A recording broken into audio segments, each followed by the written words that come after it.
Alors certainement pendant votre exercice professionnel, durant votre pratique, vous avez certainement posé la question c'est quoi exactement être thérapeute? Voilà une question intéressante et vraiment essentielle lorsque l'on pratique. Une question essentielle à se poser. Alors, je suis le docteur Stéphane Leroy, créateur de la méthode Numen Process, et aujourd'hui j'aimerais vous parler de ce sujet. Parce que bien entendu, vous avez bien compris que être thérapeute, ce n'est pas seulement une étiquette, ce n'est pas seulement un statut ou un titre, mais c'est bien plus que cela. Il faudrait dire, c'est une qualité, d'accord.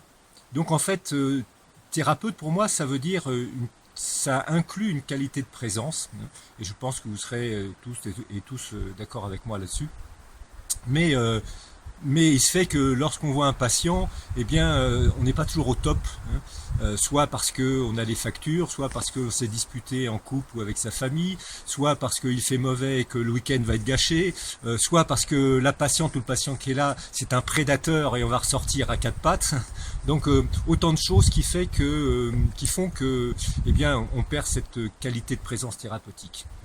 Alors, dans cette vidéo et dans ce court PowerPoint que je vais vous donner, eh bien, j'ai préféré, plutôt que d'énumérer tout ce qui fait que nous sommes thérapeutes, plutôt de vous donner 4 points à suivre, hein. Et si vous suivez ces 4 points, eh bien, vous pouvez être assuré que vous allez quitter votre statut, votre qualité de présence thérapeutique. On va détailler ces 4 points. Vous allez voir que si ça paraît peut-être superficiel ou anodin, il n'en est rien en fait, hein. Donc nous allons voir ces 4 points et nous allons voir que notre attention à chaque point va nous permettre finalement au quotidien, dans notre pratique, dans l'exercice de notre pratique, eh bien, d'accompagner au mieux la personne, c'est-à-dire prendre soin d'elle et l'accompagner vers ce qui sont ses ressources, ses propres ressources, hein, pour se remettre sur une voie de guérison, sur une voie de résolution. Voilà, allez, je vous laisse avec ce court PowerPoint. À très bientôt. Voici les quatre erreurs à commettre pour perdre votre qualité de thérapeute. La première, eh bien, c'est de négliger ce que j'appelle le cercle de l'espace-temps du thérapeute. C'est quoi ce cercle de l'espace-temps? Eh bien, c'est tout d'abord votre lieu de consultation. C'est vrai que parmi, par exemple, mes étudiants, je vois souvent des gens qui n'ont pas pris suffisamment de temps pour créer ce lieu de consultation, cet espace-temps qui doit être pratiquement un espace-temps sacré. C'est vraiment le lieu qui va être consacré à la relation entre vous et votre patient ou votre patiente. Donc, choisissez un lieu calme, un lieu où même votre assistante ou votre secrétaire n'a pas accès pendant que vous êtes en train de travailler. D'accord? Donc, limitez cet endroit à la relation directe, hein, entre le patient et vous. Et par exemple, si vous êtes dans la manipulation manuelle, eh bien, gardez cet espace avec votre table et également un petit endroit pour pouvoir parler avec la personne sans être dans un autre endroit où on va prendre le rendez-vous, où on va être avec la secrétaire qui va nous parler, qui va nous déranger, qui va nous dire que Madame Intel a appelé, etc., etc. Donc ce lieu de consultation, faites-le également le plus simple possible. Souvent, les patients sont dérangés par tout ce que vous allez mettre au mur, tous les décors que vous allez mettre et qui sont souvent simplement le reflet de vos propres croyances, de votre propre foi parfois, hein. En tous les cas, on ne s'imagine pas que parfois ces décors peuvent mettre mal à l'aise des patients et des patientes sans pour que cela qu'ils vous en fassent part, d'accord? Donc, il faudrait presque avoir un lieu, on va dire, évacué de tout signe distinctif qui pourrait entraîner la personne vers un type de croyance ou vers même des ressentis qui seraient des faux ressentis. D'accord? Le deuxième point, j'appelle l'intégration cognitive. C'est une façon d'aborder la personne et d'aborder les événements que j'enseigne dans ma formation domaine process. Et cette intégration cognitive, eh bien, elle nous demande simplement d'être bien ancré là où on est, hein, et d'ouvrir suffisamment notre cœur, notre présence, hein, dans un effet d'expansion, hein, pour pouvoir vraiment rentrer dans cette relation thérapeutique. Comment? Eh bien, premièrement, tout simplement, en se sentant responsable de ce qui se passe, d'accord? La phrase clé dans notre formation, c'est « Je suis responsable de tout ce dont je suis conscient ». Essayez de méditer sur cette phrase, vous verrez qu'à un moment donné, vous allez sentir que cette responsabilité, ce n'est pas de l'ordre de « je suis coupable » ou « je dois », mais plutôt de l'ordre où « je prends soin de tout ce dont je suis conscient ».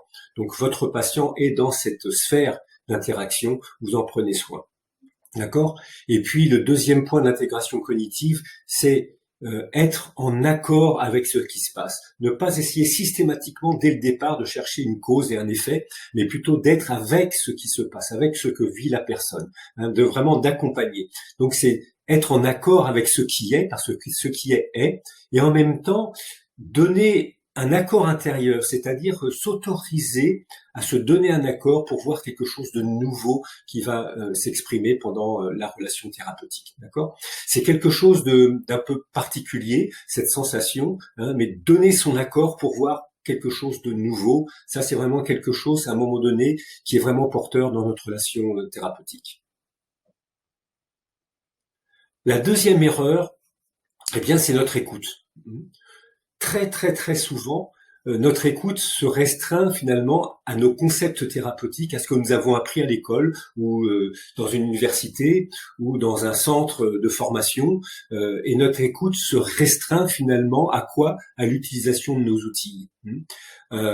Or, c'est se restreindre vraiment à une information beaucoup plus vaste, celle du patient. Et donc, moi, ce que je vous conseille, c'est tout d'abord d'adopter ce qu'on appelle une écoute flottante dans un premier temps, d'accord? Cette écoute flottante, c'est simple, ça veut dire que je ne cherche pas à rattacher systématiquement tout de suite ce que la patiente ou le patient me dit à mes outils en disant « Ah, je vais utiliser tel outil pour avoir tel résultat ». C'est simplement une grande écoute, c'est un petit peu comme, vous savez, ce regard de l'aigle qui va prendre tout le paysage et puis qui va repérer, qui va voir des choses particulières, précisément dans ce paysage, mais qui va voir également l'ensemble du paysage. Et cette écoute flottante, elle se fait à partir d'un point central dans notre corps qui s'appelle le cœur. Et donc, essayez de faire cet exercice, de vous positionner au centre de votre poitrine à travers cette écoute. Vous allez voir à quel point les choses s'ouvrent et peut-être même vous allez vous apercevoir que la personne va bien au-delà de ce qu'aurait pu vous dire dans une autre type de relation et d'écoute. Le deuxième point, c'est notre perception et notre ressenti. Là encore, souvent, nous oublions, en tant que thérapeute, de nous connecter à notre propre perception et à notre propre ressenti. Et pourtant, c'est essentiel. C'est essentiel de façon à pouvoir faire la part des choses, et c'est-à-dire qu'à travers ce que vous racontez le patient ou la patiente, eh bien, c'est de prendre ce petit temps de silence pour observer votre propre ressenti, pour observer l'émotion éventuelle que dégage ce que vous dit la patiente ou le patient, et votre ressenti corporel, de façon à stimuler dans un certain sens votre intuition face à ce qui va être dit. Et n'hésitez pas de temps en temps à faire cette pause du silence avec la patiente ou le patient, d'accord ? Prenez ce temps du silence, observez la personne qui est en face de vous et observez votre propre ressenti. Le troisième point, c'est quelque chose qui va vous paraître d'une évidence, d'une banalité énorme, mais pourtant c'est quelque chose aussi qui est essentiel, c'est cet accueil empathique. Cet accueil empathique, eh bien, c'est difficile de l'avoir si vous arrivez, que vous accueillez une personne avec dans votre tête les trois factures impayées, avec le mauvais temps qui est dehors et qui va vous gâcher votre week-end que vous avez prévu, ou encore l'engueulade avec votre conjoint ou votre conjointe. Donc ça, ce n'est pas possible. Vous pouvez pas entrer dans une relation avec un accueil empathique. Donc, moi, ce que je vous conseille de faire, c'est avant toute consultation, prenez ce temps de vous poser, d'avoir un regard très large, comme si vous regardiez l'ensemble, vous savez, le plus largement possible dans votre champ visuel. Et ensuite, prenez 3 grandes respirations avec une expiration un peu plus longue que l'inspiration. D'accord ? Faites-le plusieurs fois. Pourquoi ? Parce que vous allez stimuler tout simplement votre nerf vague. Prenez également, buvez quelques gorgées d'eau et refaites ces respirations, 3-4 respirations avec l'expiration plus longue. Vous allez stimuler votre nerf vague, c'est-à-dire que vous allez vous poser, vous relâcher, mais tout en étant vigilant. D'accord ? C'est une relaxation, on va dire, éveillé, qui va vous permettre d'entrer plus facilement dans cette relation. Le troisième point, eh bien, c'est ce fameux point qui dérange tellement les praticiens qui font de l'énergétique, hein, que ce soit au niveau psychosomatique ou autre, tous les gens qui associent du Reiki à leur pratique, les gens qui associent un tas de méthodes énergétiques, même parfois de l'acupuncture, des choses comme ça. Leur grand problème, c'est comment puis-je me protéger de mes patients? Eh bien, la réponse va être très claire. Non seulement vous ne pouvez pas, mais je vous le conseille pas. Là encore, c'est quelque chose peut-être de nouveau, peut-être qui choque, mais vous ne pouvez pas être dans une relation thérapeutique et voir apparaître parfois des petits miracles dans votre relation thérapeutique si vous êtes dans l'idée de vous protéger de votre patient. Pourquoi? Parce qu'il n'y a rien à craindre de votre patient. Même un psychotique, même une personne, un sociopathe, vous allez le repérer et vous faites en sorte de ne plus le revoir. Mais pour tout le reste, vous pouvez ressentir, mais ce ressenti ne tient en fait que de vous. En fait, hein, c'est vous qui allez accepter, qui allez générer des sensations dans votre corps, dans vos émotions, dans vos pensées, et donc c'est vous qui allez générer ce mal-être que vous allez interpréter comme finalement quelque chose qui vous envahit et qui vous tire votre énergie. Parce que votre énergie, bien entendu, elle va baisser, hein, mais tout simplement parce que vous êtes dans cette croyance que il y a un risque énergétique à être impacté par le problème de votre patient, d'accord?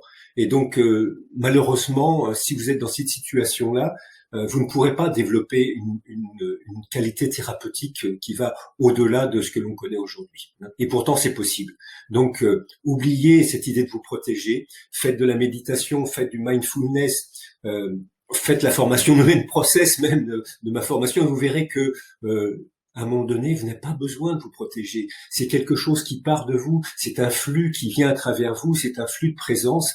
Vous verrez que vous n'avez aucun risque avec aucun patient. Voilà. Donc ça, c'est vraiment, j'insiste là-dessus.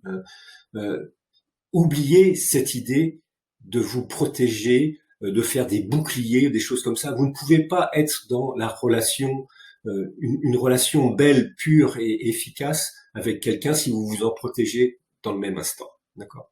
Et ça, il va falloir faire une introspection sur vos propres peurs, bien entendu.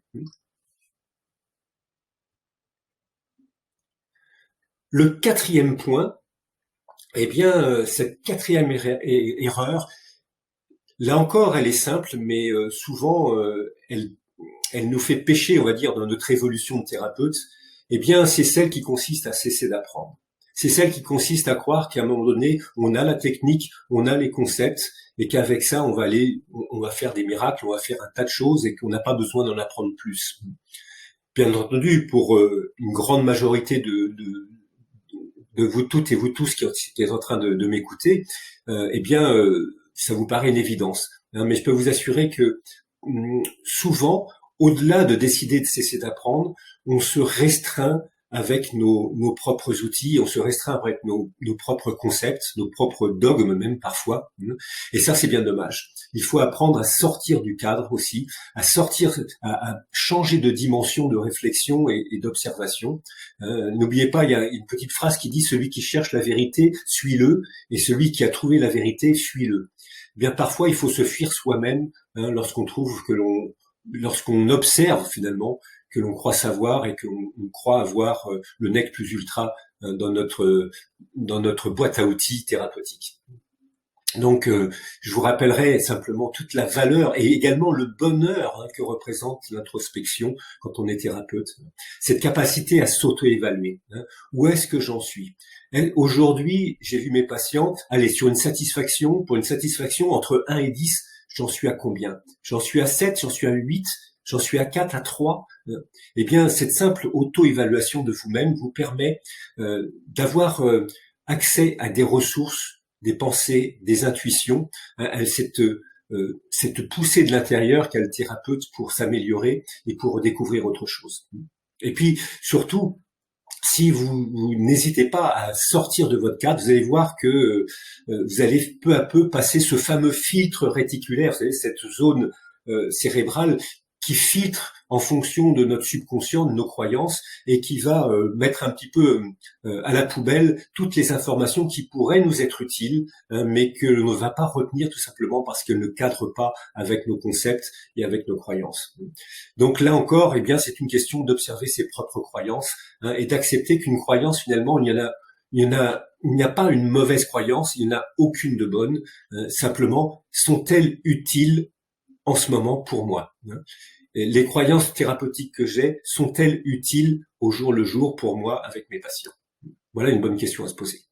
Et le deuxième point, eh bien, c'est de retrouver cet enthousiasme, j'allais dire cet enthousiasme de l'ignorant, c'est-à-dire accepter cette ignorance, cette grande part d'ignorance qui est en nous, pour aller de l'avant et s'enthousiasmer et on va dire entrer dans cette expérience, dans cette expérimentation au jour le jour, d'accord?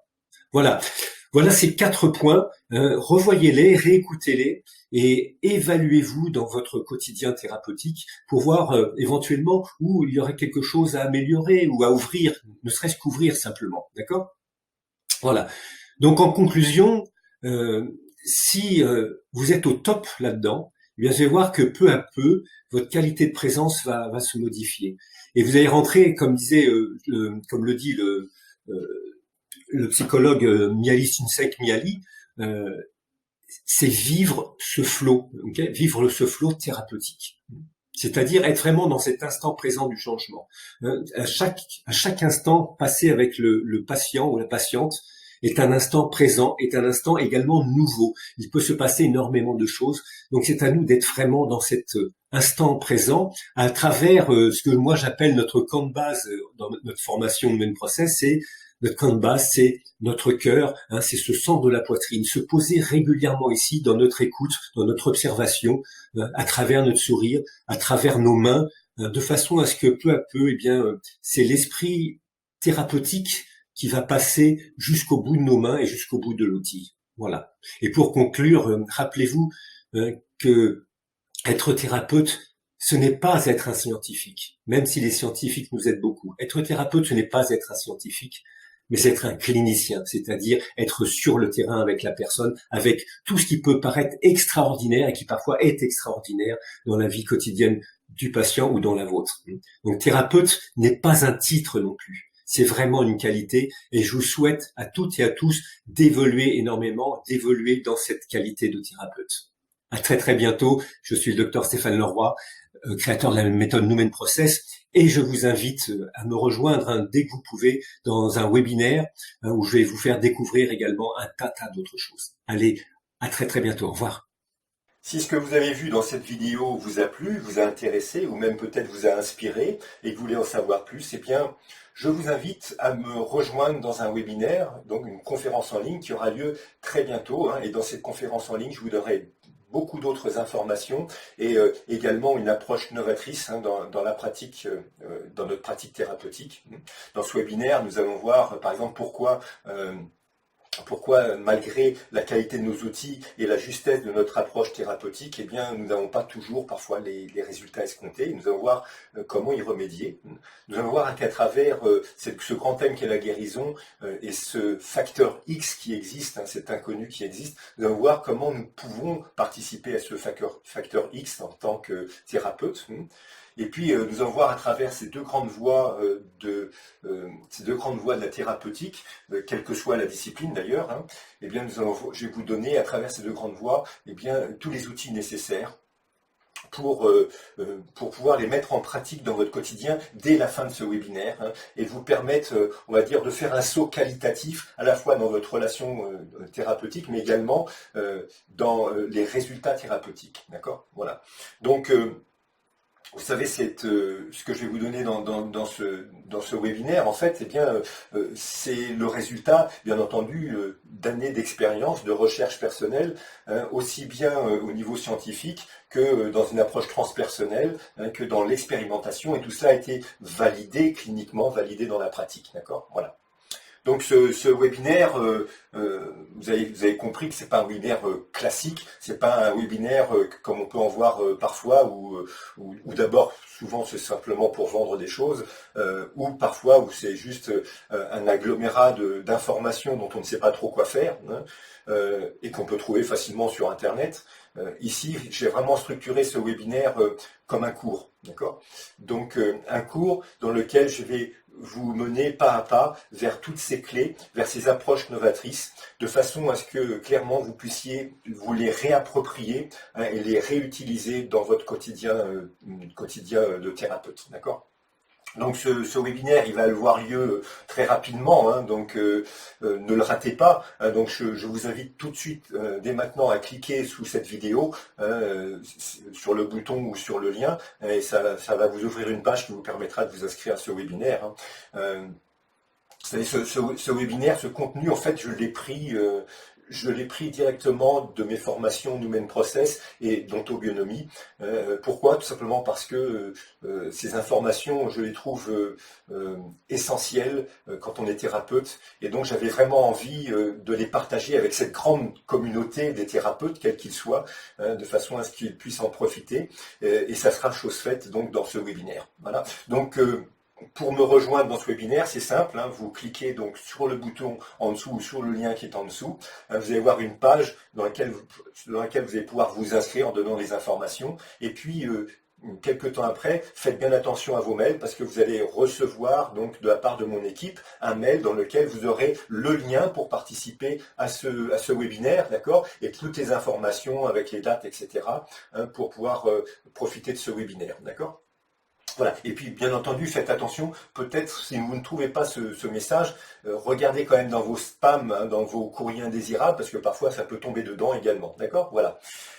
En tous les cas, je vous remercie très chaleureusement d'avoir visionné cette vidéo qui, j'espère, vous aura apporté des choses, un point de vue intéressant et en tout cas vous aura enthousiasmé et stimulé pour aller de l'avant et continuer avec moi pour que je puisse, que vous puissiez me permettre d'ailleurs de vous offrir encore plus de clés en tant que thérapeute. Voilà. Je vous remercie encore, à très très bientôt. Au revoir.